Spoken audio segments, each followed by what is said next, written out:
ہمارے آقا کریم صلی اللہ علیہ وسلم کی سنت، ان کے طریقہ کار پر چلنا. انگریز نہانا بھی نہیں جانتا تھا، برش کرنا بھی نہیں جانتا تھا، اور 1400 سال پہلے میرے آقا کریم صلی اللہ علیہ وسلم مسواک کی سنت کو عام فرمایا. آپ جانتے ہیں کتابوں میں لکھا، ایک انگلش کی کتاب ہے، اس کے اندر یہ بات موجودہ لکھی ہوئی ہے کہ انگریزوں کے ہاں گریٹ برٹن کے اندر وہاں نہانے کے رواج کو معیوب یعنی عیب سمجھا جاتا تھا. وہاں پر سال میں ایک مرتبہ وہاں کی رانی کا نہانے کا دن ہوتا تھا، اسے فیسٹیول مناتے تھے. یہ بعد میں ان کے پاس رائج ہوا ہے نہانے کا سسٹم. اور ہمارے ہاں ہمارے آقا صلی اللہ علیہ وسلم نے غسل کے بارے میں بتایا، وضو کے بارے میں بتایا، اور اگر پانی بھی نہ ہو تو تیمم کے بارے میں ہمیں بتایا، ہمیں پاک صاف رہنے کے بارے میں بتایا، کیا کھانا ہے کیا نہیں کھانا ہے اس کے بارے میں بتایا، کس سے شادی کرنی ہے کس سے نہیں کرنی ہے اس کے بارے میں بتایا. اور آج پیارے اسلامی بھائیوں ہم اسی دین سے دور ہو کر دوسرے لوگوں کی مدح سرائی میں لگے ہوئے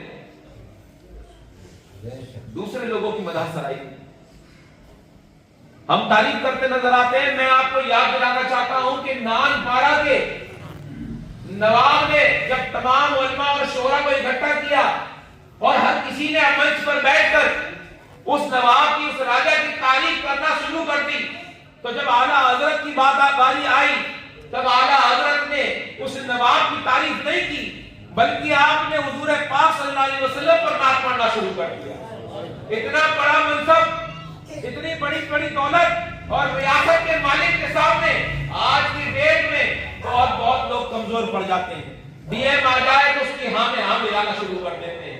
لیکن یہ اعلیٰ حضرت ہیں کہ بڑے منچ پر کہتے ہیں وہ کمال حسن حضور ہے کہ گمان نقش جہاں نہیں، یہی پھول خاص سے دور ہے، یہی شمع ہے کہ دھواں نہیں.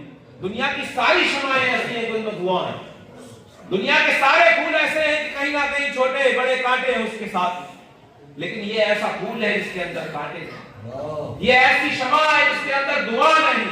اور تیرے آگے یوں ہے دبے لچے اس حالت کے بڑے بڑے، کوئی جانے منہ میں زبان نہیں بلکہ جسم میں جانے.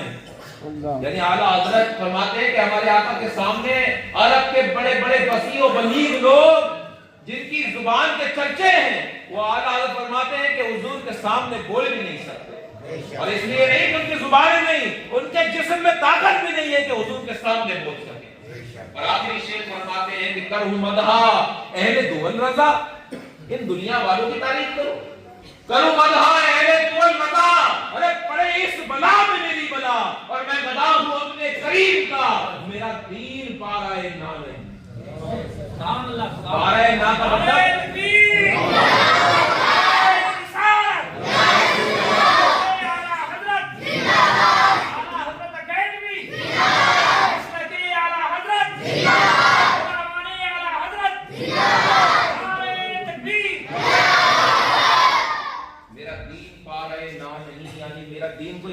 ٹکڑا نہیں ہے کہ مجھے ڈال دیا. یاد رکھو تم اس قوم کے ماننے والے ہو جس کے اسلاف زمین پر تپتی ہوئی زمین پر لیٹے رہے اور کوڑے کھاتے رہے، اللہ کا نام نہیں چھوڑا.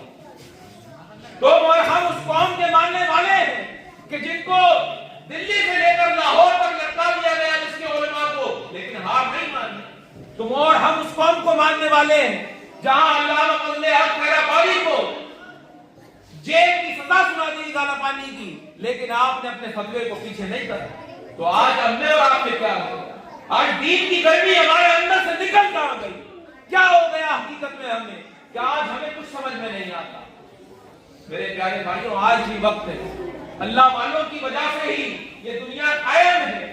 اور انہی اللہ والوں کا تذکرہ کرتے کرتے یہ فیضانے خواجہ غریب نواز وہ ہے کہ آج ہندوستان کے اندر ہر گلی محلے کے اندر آپ کو مسجد اور مدرسے نظر آتے ہیں، داڑھی والے نظر آتے ہیں. ایک ایسی جگہ جہاں سر سے لے کر پاؤں تک، ادھر ایسٹ سے لے کر ویسٹ تک، نارتھ سے لے کر ساؤتھ تک ساری جگہ کفار کا علاقہ تھا، آج جگہ جگہ اور بازارات اولیاء نظر آتے ہیں.